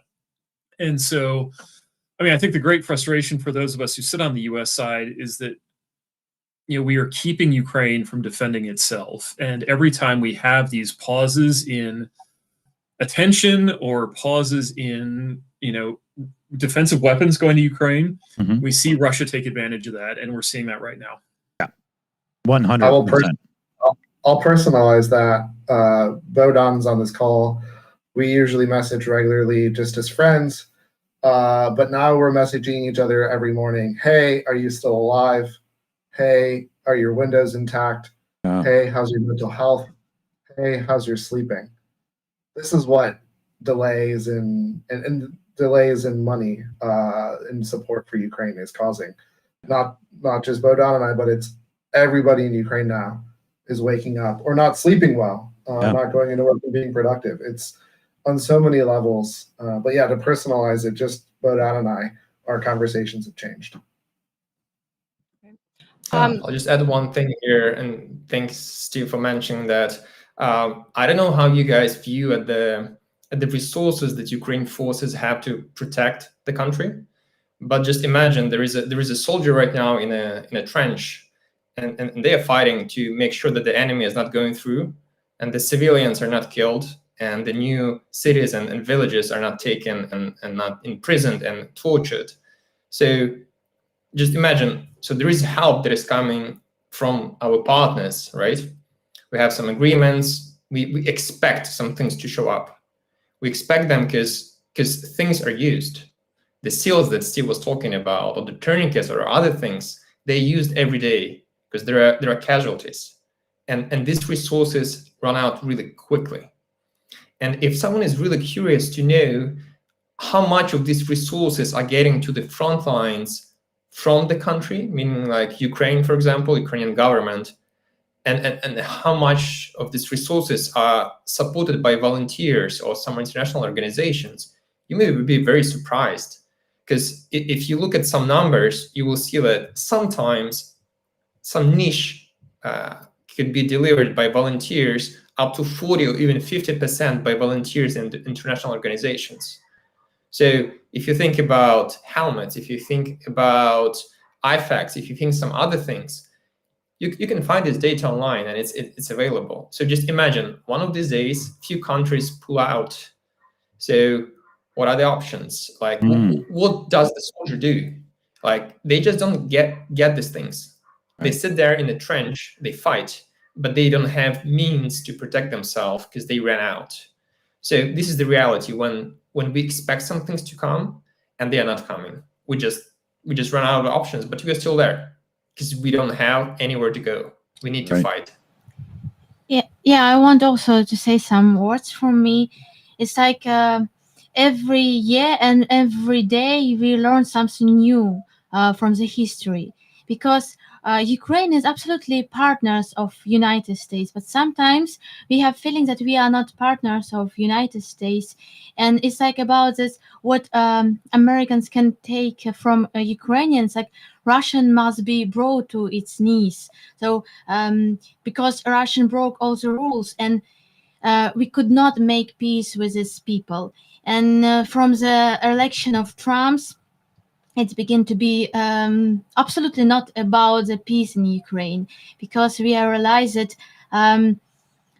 every word about the peace brings to us a lot of death, a lot of tragedies days, and it's like begin to be trigger, because we realize that for world, or maybe for some leaders, we have different values and different understanding of even some words like peace. And we try to explain to all people from Europe, from United States, that a peace, it's not about how you can just stop the war and make your business again, but about how we can be strong, because Russian feel this weakness of United States because of these ideas. And it's really a big disappointment from different people, because yes, we realize that it's just leaders, but some people can lose this connection with lost this hope about the United States and about the free world. But in any case, yes, like Bogdan said that we have we have only one way to fight. In any case, without help, with the help, we have only one way to be here and to be human and to be with our names. Don't lost our hearts and our souls. It's fantastic. I actually, my final question to the full panel, if we can go around, and starting with Aziza, could you tell us what if you could say one message to American politicians and American voters, for them, the ones that deny aid to Ukraine, that are not for it, what would that message convey? What do you want them to understand? Good one. It's like we have some maybe not the simple message. Never trust Russia. Never trust in Russian words. Never think that Russian can be on your side, not only on the side of China. You can never. Russia will betray you in any case, and will do everything to destroy this world. Russian. It's like not only Putin. It's a people that hate United States, hate these values of democracy, hate these people, and also feel this feeling that they want to take your homes, they want to take your money, they want to take everything that you have, and it's very you have to be smart, and smart people now are here is who support Ukraine, who do everything for the freedom. But if you think that you can have the peace agreement with Russia and do your business, have your money, it's a very stupid way. You're stupid because in the future you will have the situation much worse. So you have a lot of problems because of this, and we had this in the our history. We had this in the time of the World War II. So it's, I don't know how to touch this. I think that hearts it is full of death and full of, I don't know, unhuman souls. But I think it's more important to say that it's really, you need to do it for your reason, not only for Ukraine, for your economy, for your future, for your people, because it's really great to be together and show Russia how they are stupid, how they are not, they could not be in same in the free world. They have to change yourself, and that is why they have to, lose this war. Absolutely lose this war, and even be in such situation like was Nazi German. Nazi German was occupied by United States and unfortunately by Soviet Union. And even this part of Soviet Union is still has a lot of problem with mind and with economy. So it's really, maybe it's hard to understand, but it's really only one way. Aziza, that was so incredible what you said, and we talk about it a lot on the show. And it's that Russian ideology, and it won't just go away. No. Right. So even if Russia breaks up, it will take decades and decades and decades to basically build them up again. Those Russians. I don't even know if it's possible at this point, but the professionals say that's what you have to do. But they completely hate America. That's part of the ideology. So no matter what Putin says to Trump or how much they're besties from the 90s, it doesn't matter, because the Russian people, probably worst enemy is not really Ukraine. It's United States. Yeah. And it's been in there for decades. That's just how it's always been since the Cold War. Yeah. I mean, just a quick message here. Trump, Putin is playing you.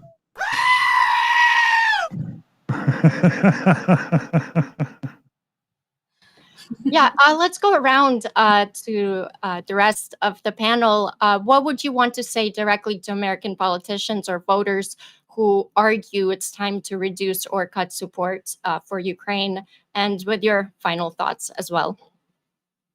Steve, maybe you can go next. Yeah. I invite any American politician to come to Ukraine. I will happily meet them. I will happily show them to all the good places. I will show them that this country is beautiful, that the differences between Ukraine and US aren't very much. And like Aziza said, there's a huge difference between the Russians and the rest of the world. And the only way that the Russian people are going to learn what it's like to actually be free is to be broken and to be rebuilt. And that only comes through victory, like we learned in World War II.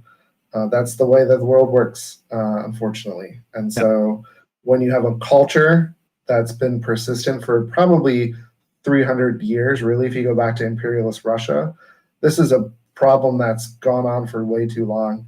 And the struggle is it's the end of imperialism. And until we put Russia culture of imperialism out of this world, it will continue to be a problem. And the reason to fight for that is you come to Ukraine, you drive on the roads, you see the beautiful fields, you see the beautiful sunflowers, you eat the delicious food, you meet the warm people, and you realize that this is what life is about. And that's worth fighting for, and that's worth standing up for. And that it's not just groups of people who make changes, it's individuals. And that's what I love about us as Forca Ukraine. It's us as individuals. We stood up, and we want other people to stand up with us. And so again, any American politician, even President Trump, if you would ever listen to this, you are welcome. I will happily show you around. I know all the great Georgian restaurants. I know all the great Ukrainian restaurants. I know all the great cafes. Yeah, but do you know where to get a good spray tan? Because he's going to need that too. I can get that too. Oh, trust me. The Ukrainian women know how to take care of themselves here. It's not a problem. And so there's just so many wonderful things about this country that need to be shown to the rest of the world. And the way to do it is to show up. And that's always my thing. If you really want to help, you stand up and you go. And when you're there, your presence makes a difference. And so, yes, again, open invitation. Please come visit. I will happily show you around. Awesome. Kyle. Yeah, I'll jump in here real quick. I think from my perspective, the message that I would want to get out, at the strategic level for the U.S. Do I have the audio problem now? No. Slavy's phasing out in the background. I'm just trying to save her. Keep going there, bud. All good. Yeah, I think from a strategic perspective at the U.S. Decision maker level, the message I would want to get across is that supporting Ukraine isn't an act of charity. This isn't us doing some kind of good thing for Ukraine. While it has that effect, right? Those who don't support charity to Ukraine can think of this in a much more self-centered way, right? Supporting Ukraine is about U.S. national security. It is about the stability of Europe. It is about the credibility of American leadership. And at the end of the day, if we want to sit around as Americans and the way we like to talk about ourselves as global leaders and, somehow, creating something, great in the world, right? You have to actually, like Steve says, you've got to show up and do it, right? And this is one of those chances that we have to put our money where our mouth is. We like to run our mouths, but can we actually show up in those times when we have an opportunity to stand up to an autocrat? We have an opportunity to look at war crimes, to look at the degradation of a population, and in a very meaningful and very public way on an international stage, stand up and say, we will not allow this to happen. Right? This is about allowing our voice and our leadership as Americans to actually, to actually be heard, to actually mean something in the world, which I would argue it hasn't for quite a number of years. And so that would, I think, be kind of the big message I would put out there, right? This is, supporting Ukraine is, can selfishly be an investment in our own national security, the stability of Europe, much more largely, and about the credibility of the American leadership in the world, if that is what we want to continue to claim that we have. Oh, good one. That was good. Can you guys hear me now? Yeah, you're coming through good. Yeah. Great. That was a great answer. Thank you so much, Kyle. Mike, same question and your final thoughts. I'll lead with a final thought, and that is how much I appreciate the chance for us to be on today. And the Ukraine international community, the Ukrainian community writ large is so strong, and we see it in moments like this. And one of the things that I'm often reminded of is that as we've talked about through this podcast, like nations can feel a certain way, but small groups of people aligned in a similar direction have the potential to make great change. In terms of what I would tell American politicians and American voters, it would be along the lines of what we talked about earlier, which is that Ukraine is fighting for the values that Americans have held, to be true for a very long time. The other thing I would say, and this kind of echoes what Kyle was talking about, unsurprisingly, is that America has not always been great. And in many times we've been awful, like just downright awful. But arguably over the last 80 years, the world has been a better place because of strong American leadership. We have, post-World War II, been kind of the dominant superpower in the globe. And, I think what worries me about America writ large, if we make this conversation a little bit larger right now, is that we're seeing this rise of nationalism and we're seeing this rise of kind of insular thinking. And the world is just such a big and wonderful place. And it's one that America should be involved in, whether that's here in Ukraine, whether that's resuming what USAID was doing across the world, reinvesting in American soft power has done more over the last 80 years than any other aspect of US foreign policy.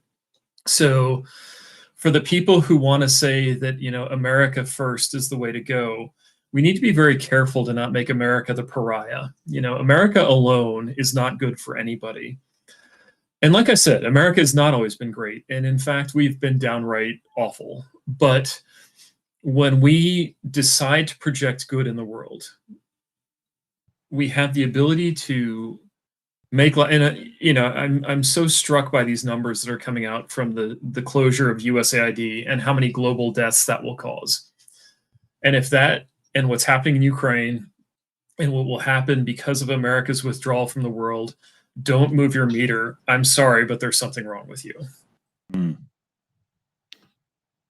Strong message. Thank you so much, Mike. That was really well thought out and well said. Bogdan, same question, and any final thoughts to our American and international viewers? Yeah. First off, I would like to thank everyone who has supported it and is going to support us. And I'm talking about Ukraine in general. We are really grateful. And despite some differences that, the government has changed or they have some other priorities here, I know that many people are still supporting Ukraine. And that is a big thing here. Don't think that we don't notice that. We know that. And we are really grateful to that. I would really support many topics that my colleagues here has mentioned. And of course, the big red empire is supposed to fall, definitely. There is no other way to improve the security of the globe without it actually happening. Yeah. One thing I would like to mention here is, and I'm talking right now not only about governments or citizens of the governments, US or the international. I'm talking right now to people, to humans. So I'd like you to take a pause right now and think a little bit about who you are and what is really important to you. The word values that is often used by media, by bloggers, but all these organizations, sometimes is a buzzword, but also sometimes is a really powerful word. And every time when you think, hey, I am this kind of person, what do you actually value? Do you value trust? Do you value freedom? Do you value love to other people and believe that everyone deserves to live a better life? Is it something that connects with you? Is it something you feel really deeply rooted with and you believe you are that kind of person? If you are, try to connect with people like that. Try to make these links and overcome all the obstacles that are there and support people of your values, people of the same kind of person you believe you are. It's not about countries. It's not about politicians. It's about being a human that you think you are, and connecting and uniting and doing things together. Yeah. If you do that, that is the best thing you can do. There's an old saying in Canada, I bet Americans, you guys probably know it too, but be the person your child thinks you are. Very deep. It's deep. Yeah. Yeah, Bogdan, that was fantastic and well put, and I got teary-eyed again. Such strong closing statements. Thank you so much. Nick, same question and your final thoughts, please. Man, I get to go last and have to try to say something original because Dick basically stole my line. Right? Oh, sorry, man. To make this a bigger worldly thing, when there was protests going on in Hong Kong from not an entirely different situation, when they were waving American flags, there was an internet meme that says, "Be the American Hong Kong thinks you are." I think we're in the same spot, right? Be the American that people in Ukraine think you are. You know, that's where we are. That's the thing, and that's what I would say to the politicians. There is a tradition of Americans, you know, fixing things and doing better and helping out and putting their money and their values where their words are. We can do that. Those are accomplishable goals, and you know, we can learn from our mistakes and we can do better. It's easy. Be that American people think we could be. It's that simple. You know, and very much thank you for everyone's time today. Everybody in chat who's listening to us talk, you know, and you guys for giving us a platform. Our entire team really does appreciate it. It won't be the last time you join us, so. I think our viewers already tried to book you after you guys come back from your Ukraine trip.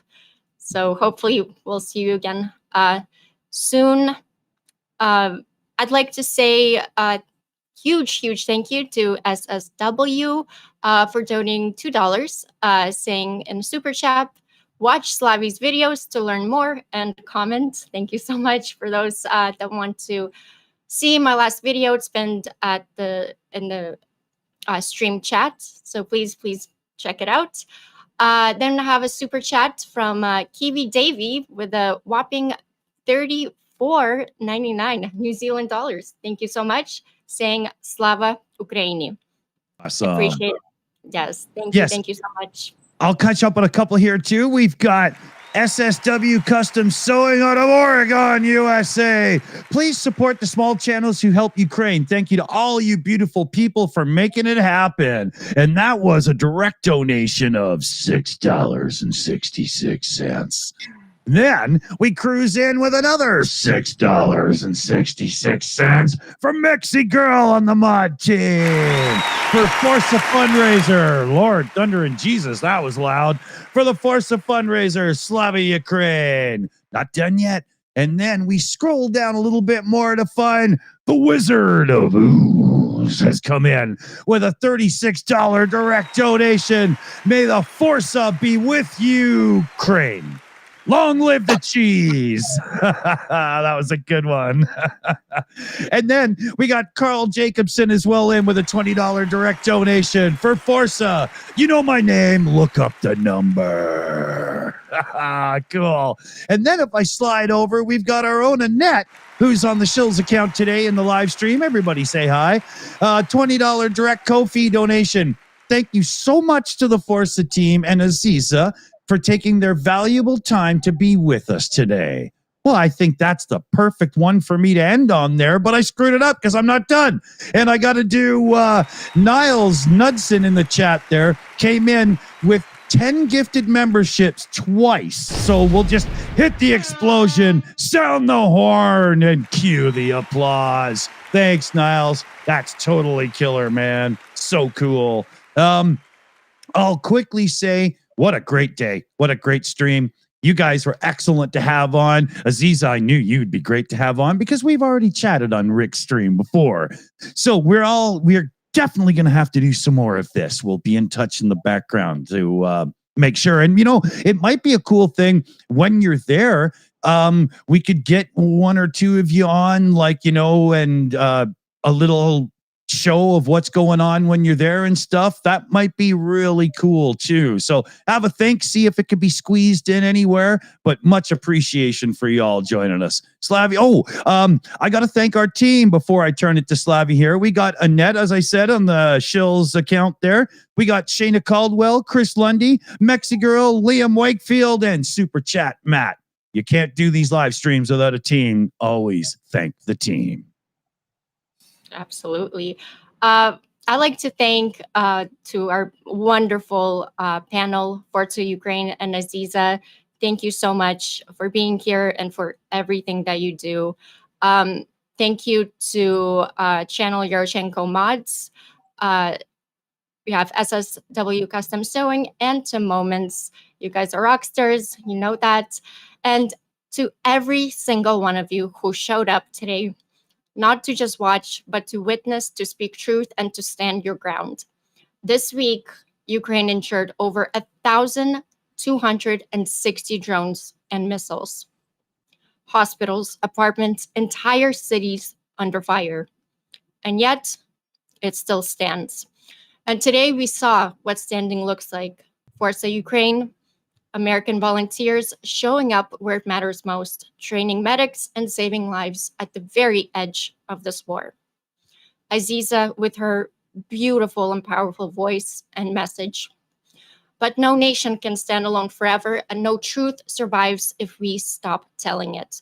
So if this made you feel something, don't just feel something, do something. Support Ukraine, support those on the front lines and the voices that refuse to let this story disappear. Please like, subscribe, share, donate if you can, because this isn't just a live stream, it's a lifeline. And every time you show up here, you help carry Ukraine a little further through the fire. And remember, a Ukrainian victory is not just Ukraine's victory, it's America's too. Their fight is our fight for freedom, for sovereignty, and for the future. So God bless the ones who stand for freedom, and Slava Ukraini. Slava. What a perfect moment to end on.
It's over.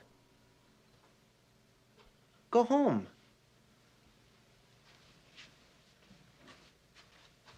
Go.